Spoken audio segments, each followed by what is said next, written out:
Ok, mela, bħalma tafu qegħdin nistudjaw l-10 kmandamenti, il-bieraħ Silvja qalt li għalfej bdejthom minn wara. Għax inħoss li l-ewwel kmandament huwa l-iktar waħed importanti, allura nħallih għal-final. Ma iktar minn hekk ukoll qed niffollowja studju ta' wieħed li jagħmel fuq il-kmandamenti, ovvjament aħna il-predikaturi ikollok kodba differenti, tfittex risorsi differenti. Qed niffollowja wieħed li għamilhom hekk bil-maqlub ukoll u għad jiena ħanagħmel bħalu. U illum wasanna fil-sitt kmandament, is-sitt kmandament. U dan il-kmandament jgħidlek la toqtolx. Kien hemm wieħed darba li l-raġel qalulu ġieli ħsibt fid-divorz għallhom le, murder iva ma divorce le. U meta rajta di fakritni, jiena ili naf il-Silvja xi 48 sena, ġifieri naf l-omma u l-missiera għadhom żgħar. Niftakar Mr. Silvja, meta għalqu 25 sena miż-żewġin, fa speċi beda jagħmilha ta' parsi imdejja għal daqsxejn għal kieku qtilta il-mara illum ħieles, ħriġt mill-ħabs. U hekk għadni marbut. Għax jekk inti toqtol il-ġaħat kont teħel omrok il-ħabs u jgħaddu 25 sena u tkun meħlus.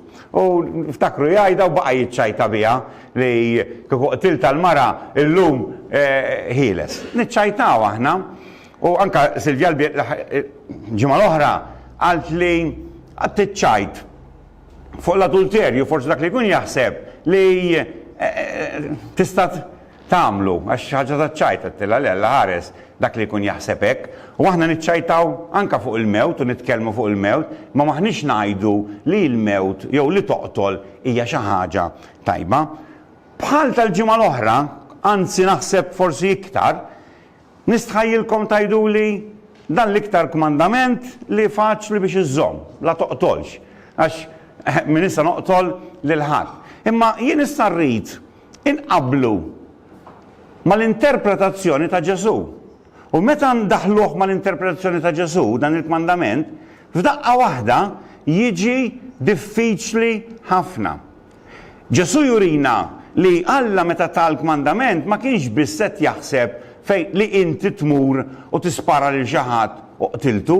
Ejja naraw mela is-sitt kmandament bil-Malti żewġ kelmiet, la toqtolx. Okay? U fil-fatt kieku jkollna neżaminaw il-kelma bl-Ingliż għandek il-kelma kill jew murder. U murder hemm differenza minn kill, għax kill inti tista' you can kill a chicken. You're not murdering the chicken, treġri bl-Ingliż, ma bil-Malti naħseb kelma waħda għandna, toqtol m'hemmx, imma murder meta inti qed tagħmel toqtol il xi ħadd b'intenzjoni ħażina, okay? U il-mandament huwa sempliċi, la toqtolx. X'jiġifieri? Toqtolx tiġiġa, toqtolx fenek biex tieklu, għalhekk imma l-kelma ludija murder, il-kelma ludija ma tfissirx toqtolx annimali, ma toqtolx tagħmilx murder lil persuna oħra, okay? Dika biex tifhmuha. Imma rawx qal Ġesu issa. F'Mattew kapitlu 5. Vers 21 sa 26. Għalhekk. Smajtu dak li ntqal minn nies ta' dari, la toqtolx. U kull min joqtol ikun ħaqqu l-kundanna. Ma ninsewx ukoll, għax aħna kultant inħarsu lejn l-10 kmandamenti u ninsew li Alla fit-Testament l-Antik kemm f'Esodu, speċjalment f'Deuteronomju, spjegahom il-kmandamenti wkoll. Mbagħad qal pereżempju jekk xi ħadd joqtol, għamlu hekk u għamlu hekk. Jiġifieri hemm l-ispjegazzjonijiet ukoll fit-Testament l-Antik. Imma rawx qal Ġesu. Iżda jien ngħidilkom, okay, mela l-interpretazzjoni ta' Alla la toqtolx hija di li kull min jagħdab għal ħuħ mingħajr raġuni ikun ħaqqu l-kundanna. Kull min jgħid lil ħuħ rakka ikun ħaqqu l-kundanna tal-Kunsill. Iżda kull min jgħid jgħiblaħ ikun ħaqqu l-infern tan-nar. Għalhekk, jekk iġġib fuq l-artal l-lotja tiegħek u hemm tiftakar li ħuk għandu xi ħaġa kontra tiegħek, ħalli mela l-otja tiegħek quddiem l-artar u mur l-ewwel issewwa maħuk imbagħad ejja u offri l-otja tiegħek. Ftija malajr mal-għadu tiegħek, intu għadek miegħu fit-triq li ma jmurx li l-għadu jagħtik fidejn l-imħallef u l-imħallef jagħdik fidejn l-assis u tinxteħet il-ħabs, tassew ngħidlek int b'xejn ma toħroġ minn hemm sa ma tħallas sa lanqas ħabba. Mela meta nħarsu lejn dan il-porzjon nibdew nirrealizzaw li fajnejn Alla il-qtil mhuwiex sempliċement li sparajt lil ħadd ieħor u qtiltu jew tajtu daqqa ta' sikkina, imma tidħol ukoll ir-rabja, tidħol ukoll l-attitudni tagħna lejn xulxin. Illum bħalma konversazzjoni semma Pier, il-qtil sonnu sar xejn mhu xejn. Illum tisma' xi ħadd qatel il xi ħadd u ma tagħtix każ. Nisimgħu fuq dan it-terrorizmu, għamlu bomba u mitu tant nies. Il-ħajja umana qed issir issa xi ħaġa li ma importat. L-importanti taf x'inhu li ma jolqtux lili. Ġifieri jmut min imut ma jinteressanix. Semmejt l-abortion. Bej wieħed u ieħor huwa stmat li jkun hemm dan ġifieri meta tidħol f'mod li fejn postijiet fejn huma legali u fejn isiru b'mod kontrollat.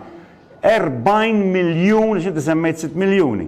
40 miljun abortion fis-sena madwar id-dinja. Ġifieri il-qtil qed isir isu xejn mhu xejn. Ħafna pajjiżi qegħdin jiġġieldu wkoll biex jekk inti issa xjaħt u m'għadekx ta' użu li jistgħu ma jgħidlekx joqtluk, iraqduk, bħalma jiraqdu il-klib u l-qtates. Malta, forsi m'għandniex il-qtil li jsir f'ċertu pajjiżi, imma ħanajdu kif inhi, qtil kellna wkoll hawnhekk, qtil makabri kellna wkoll, ġifieri aħna l-Maltin maħniex immjun għal din il-ħaġa. Forsi waħda mill-affarijiet ukoll li qegħdin naraw ċertu rabja li l-bniedem hija qiegħda tidħol fih. Hemm raġunijiet differenti l-għala, forsi il-ħajja saret maġla wisq, il-ħajja saret mimlija tensjoni, bniedem ikollu daqsxejn tension, u tension tafu x'inhi? Meta għandek molla u qed ġebbida, sakemm tasal ċertu mod, bum, fejn tispara din il-molla. Ġilajthom daw it-toys li poġġuhom fuq mejda u tafassaw tħallih hemmhekk. Mbagħad wara ftit minuti, blum, itir minn fuq il-mejda, li rajtuhom, hekk sirna aħna n-nies li inżomm. Mbagħad l-inqas ħaġa li xi ħadd jagħmel li nisplodi miegħu. Din hija xi ħaġa li saret ta' kuljum. Jekk kien hemm survey fuq in-nies fuq ix-xogħol, 42% minnhom qalu li mgħallem tagħhom jabbuża minnhom verbalment. Għalfejn għax l-istess, li mgħallem ikollu ċertu ħaġa li jrid jara lesta u l-impjegat forsi ma jurix l-istess interess. Fil-waħda minn kull 4 nisa jgħidu li ir-raġel jew verbalment, jew fiżikament jabbuża minnha. Jiġifieri tal-għaġeb kif qegħdin insiru. U hemm bżonn aħna bħala Kristjani li niġġieldu kontra dan. U mbagħad għandna wkoll il-qtil passiv ngħidlu jiena. Jekk aħna nafu li nistgħu nagħmlu xi ħaġa biex ngħinu lil xi ħadd, hemm bżonn nagħmluha. Jekk kien hemm xi ħadd tarwien, forsi m'għandux biżżejjed ħwejjeġ, u ma ngħinux jilbes u jmut bil-bart, mela jiena niġi qtiltu. Jekk hemm xi ħadd qed imut bil-ġuħ u jiena ma nistax nista' ngħinu u ma ngħinux, jiena niġi jekk imut bil-ġuħ li qtiltu jien. Orajt, mhux se nsolvi l-problemi kollha tad-dinja, imma dak li jpoġġilek quddiemek il-mulej fejn jurik isma' inti trid tisma' mill-mulej u tajt ivara jiena rrid ngħin. Għax jekk tajt le m'għandix biżżejjed biex ngħin il dan, inti tkun passivament qiegħed toqtlu wkoll li dak li jkun. Ġifieri irridu noqogħdu attenti. Il-pandament ikopri l-ħajja minn conception sa il-mewt naturali. M'hemm ebda każ in between li jiġġustifika li aħna noqtlu lil xi ħadd. Naħdarbek minn istejjer żball Henry u Susan qaluli li il-Korea il-birthday ma jikkalkulawx minn meta jitwildu imma minn konċeviment. U kultant tajt veru, għax inti hemmhekk bdejt, il-bidu tiegħi ma kienx meta ħriġt minn ġuf ommi, imma meta l-isperma ta' missieri u l-bajda ta' ommi inaqdu fl-imkien. Dak kien il-bidu tiegħi. Issa dak il-mument li ġara hemmhekk. Twaqfu meta twaqfu, anke kieku waqaftu ġurnata wara, kont tkun qatiltni lili. M'hemmx kif tħares leha, mod ieħor, kont tkun qatiltni, għax jiena ma twilidx. Mela, okej, ġifieri minn dak il-mument sal-mument tal-mewta naturali. L-ebda bniedem ma jista' jkollu l-awtorità li jneħħi il-ħajja. Imma ejja nħarsu daqsxejn u naraw, ngħidu waħda mill-affarijiet li twassal għal qtil hija ir-rabja. Mela kemm xi ħaġa li nistgħu aħna bħala Kristjani nħarsu lejha f'dan il-kmandament hija ir-rabja. U ir-rabja taf inti hija xi ħaġa li ġejja minn ġewwa tagħna. Imma hija xi ħaġa nistgħu nikkontrollawha. Tgħiduli imma nista' nirrabja. Tista'. Fil-fatt, fl-Iskrittura hemm qrib 500 darba msemmija l-kelma rabja. Kważi 400 minnhom qed jitkellem fuq Alla qed jirrabja.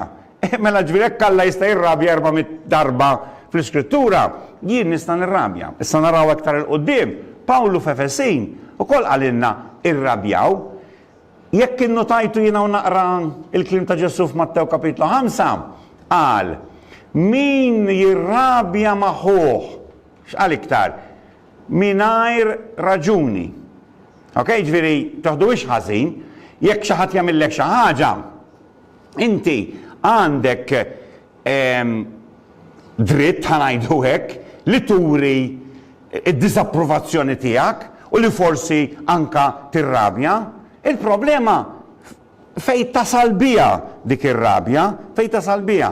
Ġesu bħalma tilkom qal, iva, irrabjaw jekk hemm kawża.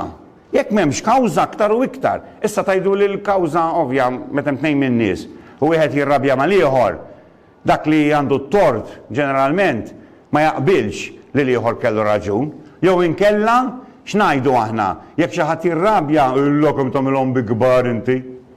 Kull ma milt jiena, ġifieri kultant dak li jdejjaq lili ma jdejjaqx lilek, dak li jdejjaq lilek.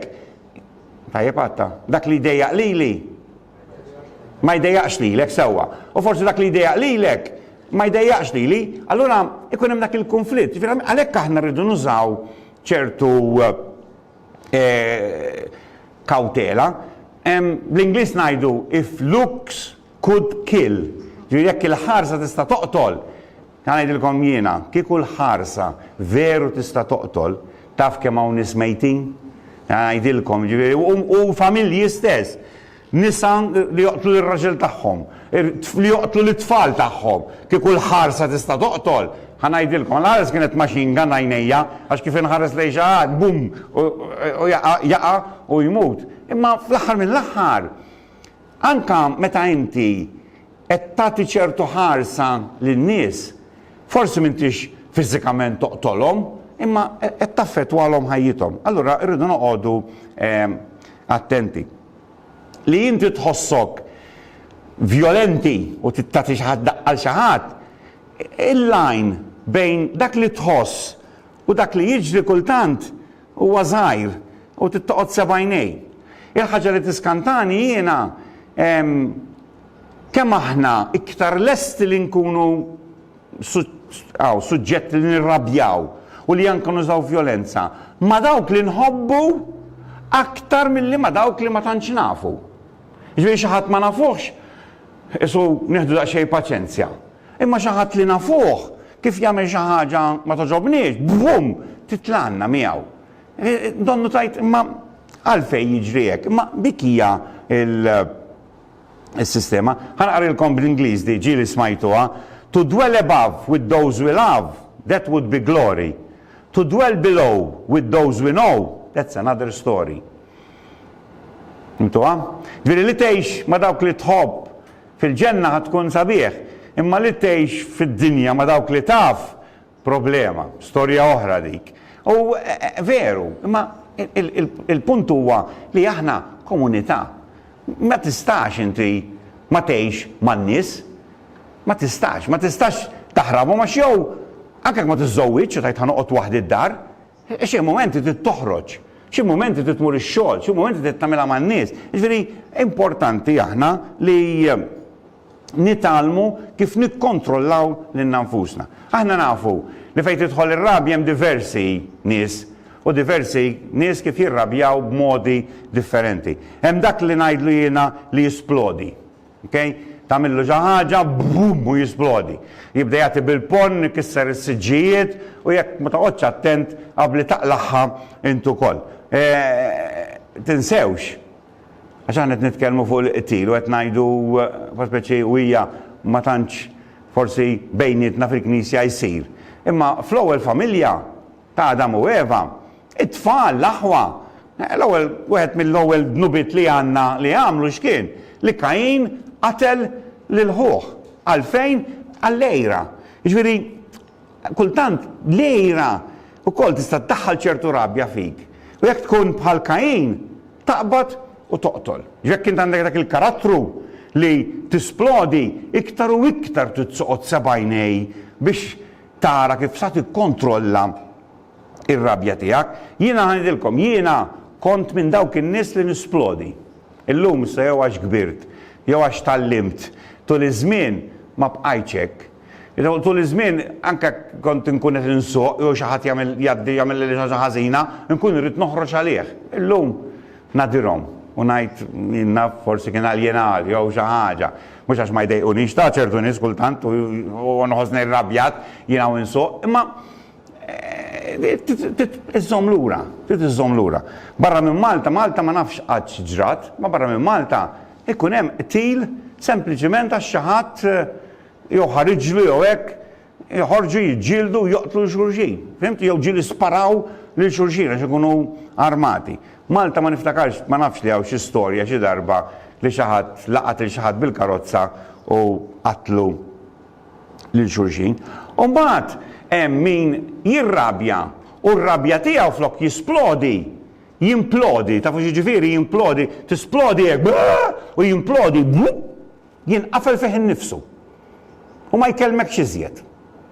U kult ma nafx minnu l-ar, tajdulix minnu l-ar, jiena nippreferi xi ħadd li jaqbad jajjarni u jgħidli ħalli nkun nista' nirranġa, imma dik li nidem ngħid ma dak għalfejn mhux ikellimni.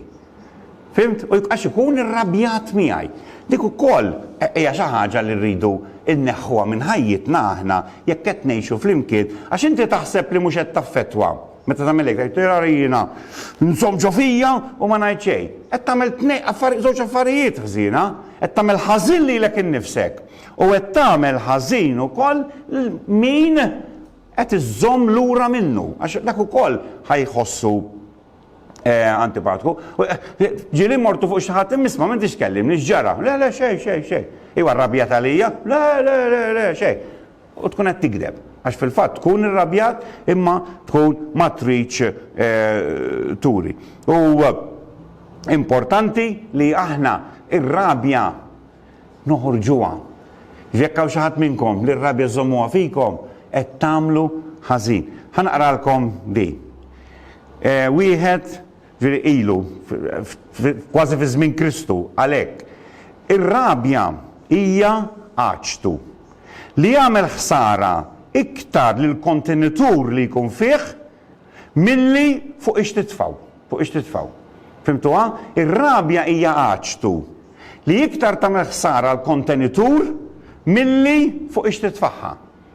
Għalfejn għax ir-rabja jekk iżomma ġo fik tagħmel ħsara lilek, tagħmellek ħsara fis-sistema ta' saħħtek, tagħmellek ħsara fl-istonku tiegħek għax tittellalek l-għaġtu u tagħmel il-brix jgħidulu, tittensjalek il-muscles tiegħek. Dawn qed ninsemmi affarijiet li huma mhux medikali, ma li jiġru fil-fiżik tiegħek. Anke l-ikel jaffettwak jekk inti tkun mimli bir-rabja inti u tiekol. Mela, min jisplodi, min jimplodi, u mbagħad għandna dak li insejjaħlu jiena li jimmanipula s-sitwazzjoni.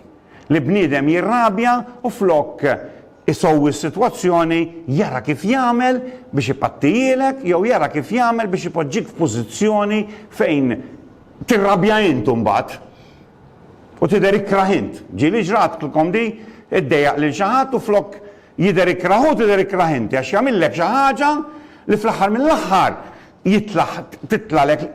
jitlalek int u tispiċċa tidher ikraħ inti. Dak huwa dak il-bniedem li jimmanipula. U dan il-bniedem ġeneralment jibqa' on the sidelines ngħidulu aħna u jasal biex anka iġellet lil ħaddieħor miegħek. Jiena Pier għamilli xi ħaġa u flok nirrabja miegħu immur ma' Mark u nimmanipula lil Mark biex ikunu wkoll irrabjat għal Pier. Dak ovvjament jekk waħda ħażina din iktar ħażina għax qed iddaħħal il ħaddieħor u ġeneralment dak li tkun qed tgħid tkun qed tessaġeraħ jekk ukoll ma tikdibx biex inti timmanipula s-sitwazzjoni li tkun fiha. X'irridu nagħmlu? L-ewwel ħaġa li rridu nagħmlu huwa li min għandu problema tar-rabja jammettiha. Jekk għandek problema sa tifhmunix ħażin, ir-rabja mhux biss li battajjat ma' xi ħadd, ir-rabja hija meta inti qed tħoss ċertu tferfir fl-istonku tiegħek għal xi ħadd jew għal xi ħaġa li qiegħda ssir, mhux bil-fors li inti battajjat u twerzaq. Mela rridu nammettuha, ma' Alla l-ewwel u nammettuha man-nies ta' madwarna. Bekk biss jista' jkollna l-għajnuna biex aħna ma nagħmluhiex, bekk biss nista' jkollna l-għajnuna li ma nispiċċawx nirrabjaw għal xejn u allura mbagħad inkunu qegħdin niksru il-kmandament li qalilna Ġesu qed tirrabja għal xejn għal ħuk u tispiċċa smajtuh il-Ġesu jgħid tajjar lil ħuk. Ġifieri għal Ġesu anke li tajjar lil ħuk hija xi ħaġa gravi.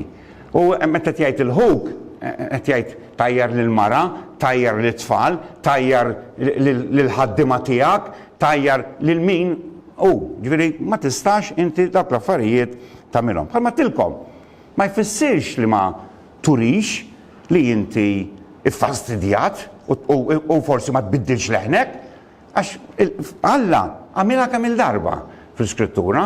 U allura għandna u dik hija xi ħaġa li ħanajda kif ħanej toħroġ minn fina.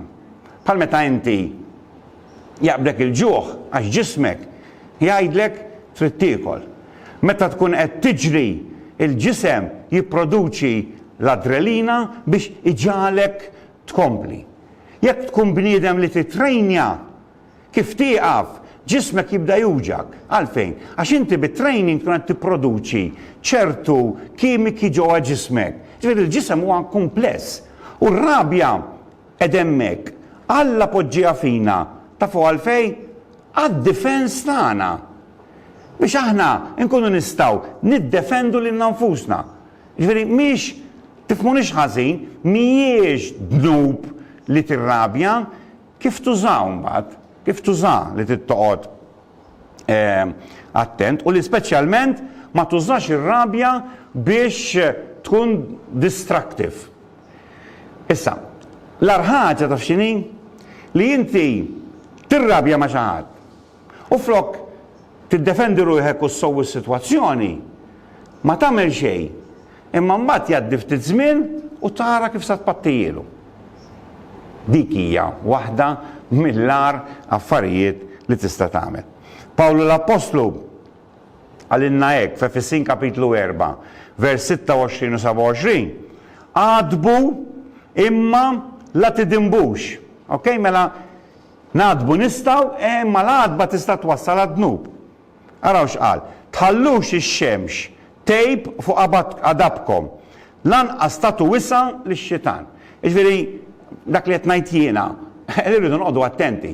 Jekk qed nagħdab, l-għadab huwa biex għall-mument biex tiddefendi ruħek, biex tużaħ dak il-ħin, mhux biex iżżomm fik u tpattijielu l-għada. Okay? Vers 31 tal-istess kapitlu Efesin 4 jgħidlek. Mela,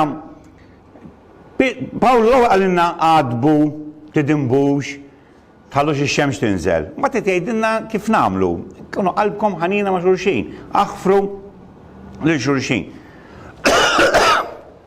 Ma nistgħux inkunu nies li r-rabja inżommuha ġewwa fina. Speċjalment bejnietna l-miżżewġin. Ma mhux ġifieri mhux tajjeb li raġel joqgħod jonħor waħdu, nagħmillu mara bil-minkeb tajjeb biex twaqfu. Insomma, imma l-importanti l-aħwa meta aħna speċjalment miż-żewġin ma mmorrux norqdu irrabjati għal xulxin, imma nippruvaw nieħdu l-parir ta' Pawlu l-Apostlu u insowwu din il-differenza.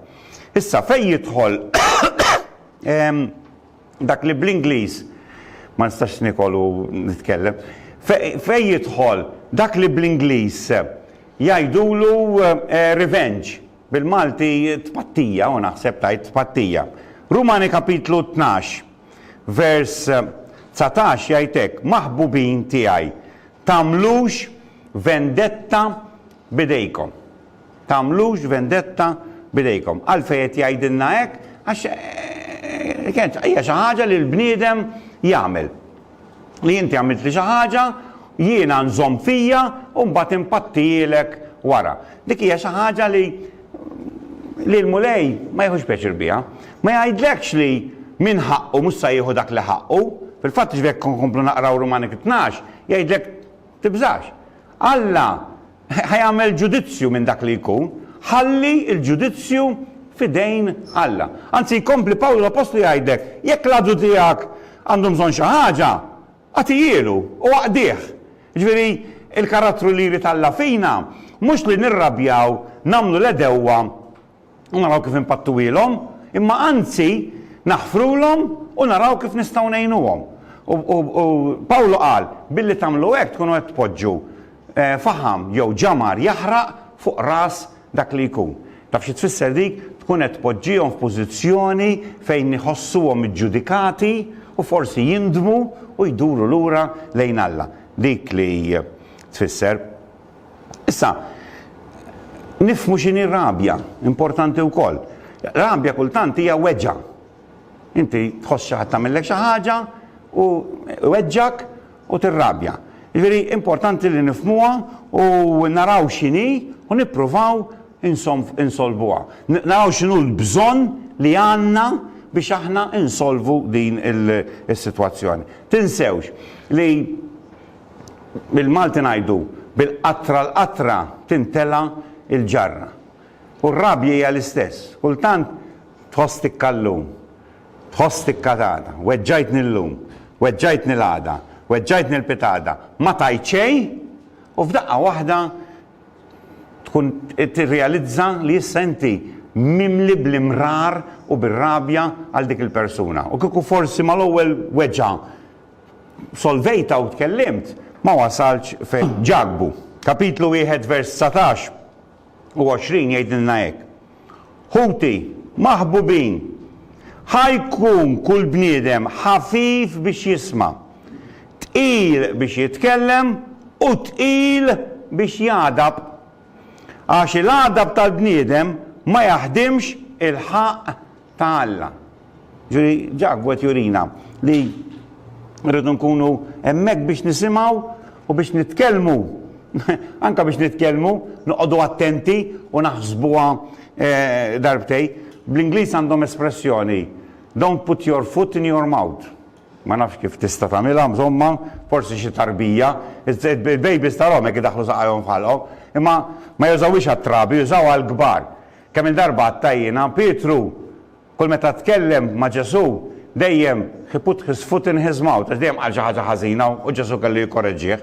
Imma dak għax kien Pietru flok kien jaħseb daqsxejn, kien jaqbad u jgħidha il-ħaġa, imma ma tqal ħaġa tajba, Mattew kapitlu 16, meta qallu min jgħidu li jien, qallu inti il-Messija binalla il-ħaj. U hemmhekk Ġesu lil Pietru faħru. Ħalliha li ftit wara raġa' tefa' saqajh f'ħalqu Pietru. Imma noqogħdu attenti, għax la niftħu ħalqna u ngħidu xi ħaġa ma nistax noħodha lura. Allura aħjar noqgħod attent u nieħu l-parir ta' ġagbu, nisma' u nikkalkula x'sa ngħid. Ħafna nies jaqbdu jitkellmu qabel ma moħħhom jaqbad jaħseb. Tifhmuha? Jaqbdu jitkellmu qabel ma moħħhom jaqbad jaħseb. U dika xejdulu, ma nistgħux nagħmluha. Proverbji kapitlu 15 vers 1 jgħid li risposta ġentili twarrab ir-rabja, kliem qiebes iqanqal ir-rabja. Allura daw pariri li l-iskrittura qiegħda tagħti lilna. X'iridu nagħmlu?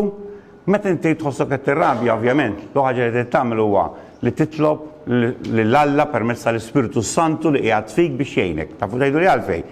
Galatin kapitlu 5 x'jgħid? Frott tal-Ispiritu u waħda minnhom rażna. Self-control bl-Ingliż. Jiġifieri, mela allura jiena l-ħaġa li rrid nagħmel mulej rażżanni. Ma rridx noqtol bi kliemi, ma rridx noqtol bi ħsiebi, ma rridx nikser il-kmandament u x-xewqa tiegħek. Aħna il-persuna li l-iktar nammiraw f'ħajjitna mini Ġesu Kristu. Ġesu Kristu nafu li ġi f'din id-dinja, ġi fost niesu u l-Iskrittura tgħidlek x'għamlulu. Qatluh. Ġifieri il-persuna li l-iktar nammiraw ħanajtek li ġi biex jallimna u li ġi biex jurina l-imħabba talla spiċċa u n-nifsu maqtul. Laħ waħna mhux nirriformaw in-nies irridu. Jien bil-pritki mhux nirriformakom irrid imma nittrasformakom. Dak huwa l-iskop li aħna nagħmlu għadi. Nittrasformaw lilna nfusna mill-mibeda għall-imħabba. Nittrasformaw lilna nfusna minn nies li nirrabjaw u mpattuha għal nies li ngħadru u nħobbu u ġentili. Laħat tieħor ħares lejna jgħid dawk nies differenti. Ġesu kellu ħafna drabi ċans biex jirrabja man-nies, ma marrabjax, żamlura. Żamlura. Min jaf kieku waqt li kienu qegħdin isawtuh u jisalbuh, li kieku telalu dak il-ħin u irrabja u għamel bħalma kien qal lill-apostli, isma' jien nista' nsejjaħ 10,000 anġlu biex jiġu jaqbżu għalija. U għamel hekk. Illum fejn aħna. Jiġifieri irridu ngħixu il-kors tal-ħajja tagħna. Dak li jrid għandna. Alla jridna morru mill-imrar għall-maħfra. Jridna morru mid-dlam għad-dawl. Issa, tajdu li jien qatt ma qtilt. Veru, forsi qatt ma qtilt. Ma forsi xi ħsibijiet għaddewlek minn rasek. U issa l-mument li tajt mulej aħfirli. Aħfirli għal-ħsibijiet li għaddew minn rasi. L-ar jekk inti raġel jew mara u forsi għaddewlek xi ħsibijiet minn rasek ma jaqax u jmut. Il-raġel jew il-mara ħaneħles minnu ġieli smajthom jien dal-klim ta' mingħand in-nies, ġieli smajthom u tiskanta tajt veru ma tjaħsbu hekk daw jew espressjoni di li tajt nirraħ imur jew nirraħ jikser saqaj jew kemm tisma' li jgħidu nies fuq ħadd ieħor. Jekk inti wieħed minnhom illum ngħid mulej aħfirli u tħallinix narġa' ngħid dan il-klim. Fl-aħħar mill-aħħar hija għażla tiegħek li tagħmel hekk. Tajdu li Alla jaħfirli u żgur li jaħfirlek. Alla ħafer il-min fil-fatt qatel Mose qatel. David qatel. Pawlu qatel. Malla ħafrilhom u mhux tal-li ħafrilhom tal-li użhom. Ġifieri issa jekk jien qtilt bil-kliem fajnejn Alla xorta ħati, imma xorta ħajaħfirli u se jużani. 2000 sena ilu ibnu ġi imsalla fuq salib. Taf inti, aħna ngħidu bideħ miftuħa biex waqt li qed isalbuh jista' jilqaħħom. U x'għamel Ġesu? Aħfrilhom għax ma jafux x'inhu ma jagħmlu. Lesti aħna li nkunu bħal Ġesu, jew lesti li nkunu nies li nirrabjaw u impattuha lura. Okay, ġifieri importanti li nagħmlu da. Biex is-soltu li nagħti testimonjanzi hekk, imma kien hemm wieħed l-istorja veru ġifieri, kien ma' sħabu fejn il-Knisja f'Milan u bdew jiċċajtaw qalu ejja nidħlu ta' Parsin Erru. U laqtitni l-istorja għax hekk kont nagħmel jiena ma' Silvja, kont nidħol ta' Parsin R biex nikkuntenta lil Silvja. U daw daħlu u qalu ejja nidħlu u nqogħdu ngħidulu l-qassis affarijiet mhux veru għamilna imma affarijiet koro ħanaraw x'jgħid. U daħal wieħed minnhom u għedi jgħid lill-qassis insomma fejn. U l-qassis qallu ħanajdlek x'tagħmel. U l-penitenza qallu oħroġ barra u mur ħares lejn il-kurċifiss. U dak ħareġ insomma u sħabu qallu lux qalli biex nħares lejn il-kurċifiss. U kif qatt nħares lejh u rajt il-kurċifiss hemmhekk u lil Ġesu. Waqajt għall-kubtejja għax dak għalija miet, mhux għalih. Waqajt għall-kubtejja u indimt. U jgħidha l-istorja qal u naf li hija storja veru għax jien kont dak il-persuna li waqajt quddiem il-kurċifiss u indimt. U dak kien l-Arċisqof ta' Milan li qala l-istorja. Issa tgħiduli Kattolku, imma il-fatt li ħares lejn Ġesu ta' ġuvni li kien ħass il-peace ta' Ġesu li met għalih. Jiena ngħidilkom nagħmlu x'nagħmlu fil-ħajja l-aħwa, Ġesu lest li jaħfrilna. Qatluh u ħafrilhom lilkom ukoll. Ġifieri issa illum forsi hawn xi ħud hawnhekk li qegħdin jisimgħu li forsi għadhom ma waslux f'dak il-punt fejn jgħidu Ġesu aħfirli mhux biss jekk ħsibt moħħi biex noqtol lil xi ħadd, imma kull dnub li qatt għamilt. Jiena ġej għandek għax naf li inti ġejt maqtul għalija. Ejja nitolbu. Missier nirringrazzjawk ta' dan il-ħin li stajna nqattaw flimkien dal-għodu madwar il-kelma tiegħek. Ringrazzjawk mlej ta' kmandamenti li fl-aħħar mill-aħħar palma jgħid Pawlu l-Apostlu mhumiex qegħdin hemmhekk biex isalvawna imma biex juruna dak li inti tixtieq minna. Ejna mulej ħalli dan is-sitt kmandament la toqtolx, ma nħarsux lejh biss bħala li fil-fatt noqtu lil xi ħadd, imma anke fil-ħsibijiet tagħna, fl-attitudni tagħna lejn xulxin fil-ħajja. Ejna mulej għax aħna rridu nkunu in-nies li tixtieq na inti imma aktar minn hekk biex inkunu nistgħu nkunu ta' dawl għal dan il-pajjiż u nkunu testimonjanza għalik. Jekk hawn xi ħadd mulej li forsi għadu ma jafekx bħala l-mulej u s-salvatur tiegħu, issa huwa l-mument ukoll li jdur għandek u jgħid mulej aħfirli, jiena ġej għandek bħala s-salvatur tiegħi. Nirringrazzjak missier ta' dan il-ħin madwar il-kelma li qattajna flimkien. Tlob dan fis-sem Sidna Ġesu Kristu. Amen.